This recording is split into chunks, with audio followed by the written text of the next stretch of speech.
Well, thank you for clicking on the video. Don't forget to hit that subscribe, like, share this video. We're still shadow banned by the YouTube algorithm.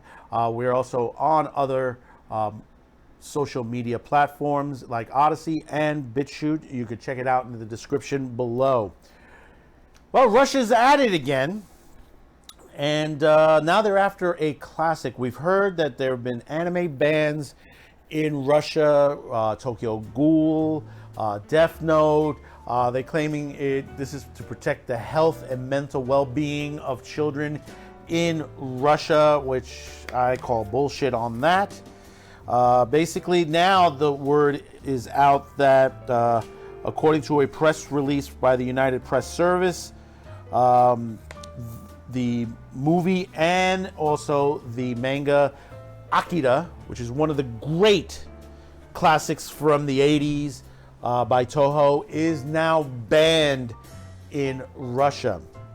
I mean, this is the stupidest thing that they're going.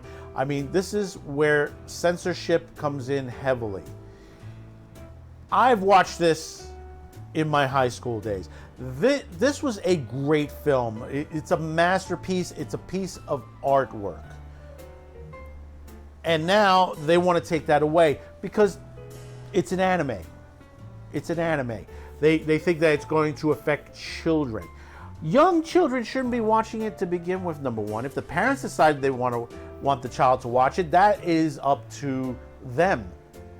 You know, this is where when you look and you complain about this country, when people start to complain, they said, oh, we can't have this, that, and the other thing. Look at what's going on in other countries. Look what is going on in France, what is going on in Russia, what is going on in Australia by banning all this. And you notice most of it is from Japan. Now, there have been other things that have been banned. I mean, what are we going through again?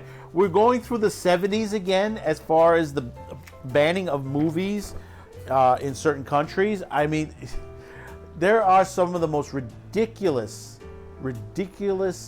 court rulings in the world for banning films, for banning books. You know, I could tout back to the bans of the Texas Chainsaw Massacre, the original Tobe Hooper Chainsaw Massacre. If you go and watch the movie and then look at the bans that happen in certain places, they said, well, it's the most violent and egregious movie of all time. No, it isn't. It's a great film. It's shot very well. It's done in the perspective that you think there's a lot of gore in the movie. Yes, there is some blood. There is some, the situations. But most of it's left to the mind. It's just like the Blair Witch Project, you know, and that's the artwork of a lot of these directors. You have a movie that is a horror, a guy chasing people with a chainsaw, putting people on hooks. Do you actually see them getting put on the hook? I mean, actually physically? Not really. The newer ones, yeah. You know, the original, not really. It's put to your imagination that it happened. The shot cuts off at one point, which is brilliant from Tobe Hooper. It's one of the most brilliant ways of doing things. Yeah, the guy gets sledgehammered in the head. Yeah, obviously on that. But the thing about it is, the overall film itself is not that grotesque. Yes, it's horrifying. Yes, it's terrifying. For the standards of the 1970s, yes. Look at it today. Look at it and compare it to the newer version. See which is more graphic. It depends on how the director takes it. See, like if you could make comparisons to the Dawn of the Dead versus the old versus the new, people say, well, the newer version is there's a lot of blood in it. You know, there's a lot of gore in it. And they said, no, the 1970s version had a lot more gore. obviously, you know, it depends on what the director does in a movie to entice the viewer. You know, there is a great documentary out there. Well, it's a documentary horror or the roller coaster. It's called Terror in the Aisles. And it is done by Donald Pleasant and Nancy Allen, who narrate this thing. And it's an explanation of the terror movie and the horror film through the history of horror films of that time, of the time period.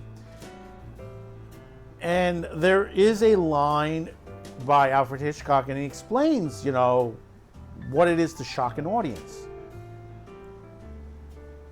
And it's a fantastic analogy. You know, if you tell the people that it's going to happen, people are not going to like that. If you don't tell them, you know, you shock them. When you come back to a movie, an anime, something like Akira, you're dealing with a person that's being changed and reformed as a, you know, that's becoming sort of like a god. You don't know what is going to happen, how he's going to do it, what's going to happen to him, but you know something is going to happen, but not in the way you think it is. And when you get there, you're shocked that it's happening, but it's great. It looks fantastic. You know, you're looking at a film that just basically takes you to a new level of storytelling. And the artistic look of some of the scenes of the kids' room, where basically, you know, you have the other kids who have the powers, and their room comes alive, like the giant teddy bear and all the other things that are just like in that room that just come, they're able to mentally bring to life, is beautifully done. It's beautifully done in this. And of course the landscape, the way the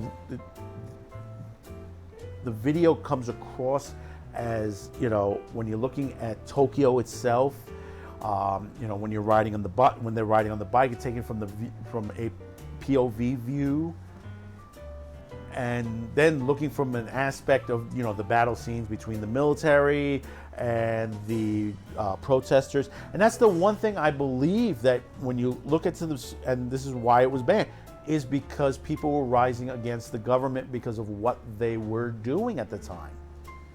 They don't want, you know, they're thinking that they're indoctrinating children to go against the government. By you banning this, you're indoctrinating them to basically want to see this now, and they will fight for the right to see stuff like this. You know, they claim, well, you know, someone committed suicide because they wore a suit just like the guy in Death Note. What evidence do you have that? Well, he had posters up in his room of Death Note and other animes and stuff like that. Yeah, he was an anime fan. Could have been out at a job, trying to get a job. Couldn't get a job on that and decided, hey, listen, you know, that's it. You know, I'm not going to go forward in my life. And I decided to take my own life. This is the, you know, you have to think to this perspective. Why did he do it? He didn't do it for that. This all goes back, you know, in the 90s, when they try to blame music groups and, you know, violence. They say violence on TV and violence on video games, and they have no research done to say that this is true. And they say, well, we have research numbers. You have numbers, but they don't correlate right. There have been many different universities that have done pure research on this, and says, no, it doesn't have any correlation. It has no correlation. That's what, you know, when you have a lawsuit to a group that basically they says, well, in their music they say to kill yourself. You could hear it in the background. You could hear it saying, if you put the record in reverse, you know, you could hear them saying that. And you know what the group did? They brought out another song from something else and said, well, you could hear something else, these particular words in this song. The song is just words put together, strung together, and artistically, and you could interpret it in any way whatsoever. Did the two kids who killed themselves interpret it in that way? Hard to say, but I would say no, because basically they were always locked in their room, taking drugs and drinking, and they were depressed. See, the problem is the parents weren't paying attention to what was going on. They looked for someone else to blame without looking to themselves. We're asking, what did I do wrong? Was I a good mother and good father? You know, you want to blame everything else on everything around you, but not look deep inside your own soul self. And in the case of all this anime being banned, this is just another political agenda by the Russian government. Pure and simple. The Russian government is trying to not harbor resentment against themselves. This is them saying they don't want to be deposed as a government. You've already seen the Soviets fall. They're looking at to a point where, you know, their government may fall eventually. Socialism doesn't work. It hasn't worked. And that's what they're afraid of, that they're basically going to lose their power. Putin is afraid he's going to lose power, so this is why they're doing this. So you reached this part of the video. Thank you for tuning in. Don't forget to hit that subscribe, like, share this video.